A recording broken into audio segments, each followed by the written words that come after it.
as I mentioned before, as you step into leadership, what you are stepping into as well is pastoring. And I don't throw that word around lightly, but namely, like I said, as we look into the scriptures, we see that a pastor is a shepherd of a flock. And there is a flock that's been entrusted to your care, and so you get to be the pastor of that. So welcome, youth pastor, to the remaining pieces of this training. Now, what's the job of a pastor? There's a lot. But essentially, the key thing that every youth pastor does, regardless of Sunday, Wednesday, special events, small groups, whatever it looks like, is that every youth pastor does this. And if you're going to write one thing down this whole training, this is the thing to write down. It's big and bolded in your training manual for a reason, is that our job as youth pastors is to help students take their next right step with Jesus through authentic relationships. So you help students, pretty self-explanatory, come alongside them, invest in their life, be there, take the next right step with Jesus. We all have a next right step.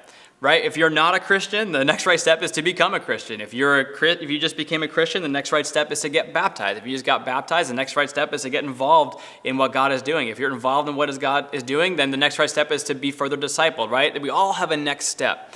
So what is the next right step for that student? You can only tell what that next right step might be through an authentic relationship with them. You're not going to know someone's next step if you don't know them. And so as leaders, we help students take their next right step with Jesus through an authentic relationship with them. So how do we foster authentic relationship? There's a whole section about this, but what I can't stress enough is just be you. If you want an authentic relationship, you got to first be authentic.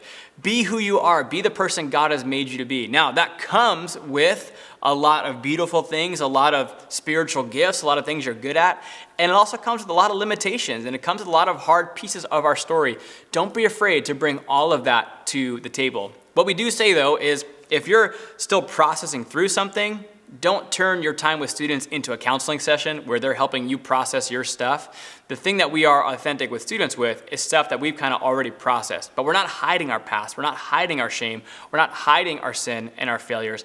We're telling students, hey, this is who I am. This is what I've done. This is what God has done in my life despite everything that I've done. As leaders, it's okay to authentically just say, I don't know. You don't have to know all the answers. Your call is to love students, not to be a theological expert.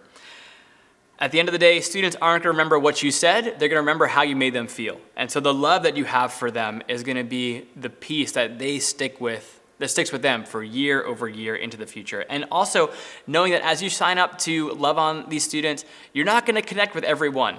There are some students who are going to be different than you, and that's okay. There are going to be students in your group that really you're tight with and close with, and some that you're not. Jesus had Peter, James, and John, and then he had the rest of the crew. And even in Peter, James, and John, he was closest with Peter.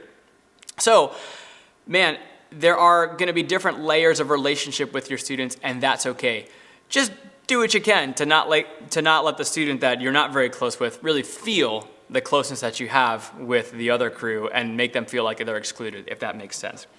It's okay to be broken, and remember that relationships take time. They say that the currency of relationship is time. So if you want to build relationship, you got to do that time in and time out, day in and day out over time. But this is why Jesus tells us to count the cost. There's many, many scriptures about picking up your cross, following Jesus. What king goes and starts to build a tower before they calculate how much it's going to cost? And other scriptures about this idea that before we jump in, we got to count the cost. Ministry to students will cost you. It will cost you time, it will cost you money, and there will be days when it will have an emotional impact on you. But what we believe that it is worth it. That we are storing up treasure in heaven, not only for ourselves, but for our students. We are leading students to the feet of Jesus, and that Jesus can change their lives through what he wants to do in them. But wherever our treasure is, there the desires of our heart will also be. So let's point students to Jesus and be willing to pick up the cost in all things as we seek to pastor students well.